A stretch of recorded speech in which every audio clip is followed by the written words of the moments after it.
नाही म्हणत का?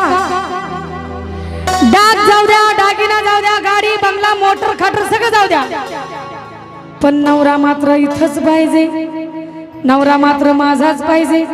असंच म्हाळसरांना सुद्धा वाटायचं, तिला सुद्धा वाटायचं मला समज नसावी, पण कर्माचा लिखा चुकत नाही. म्हणून म्हाळसरांना भानगड माहिती झाली की देव नेमकं जात आहे कुठे, देव जेवण कुठे करत आहे, देव राहत आहेत कुठे. माहिती झालं चंदनपूरची नार देवाच्या काळजामध्ये बसलेली आहे आणि या बानूबाईनं माझ्या नवऱ्याला येड लावलेला आहे. कोण म्हणते? म्हाळसराणी. म्हणून म्हाळसराणी डोळ्यात पाणी घेऊन देवाला काय म्हणते?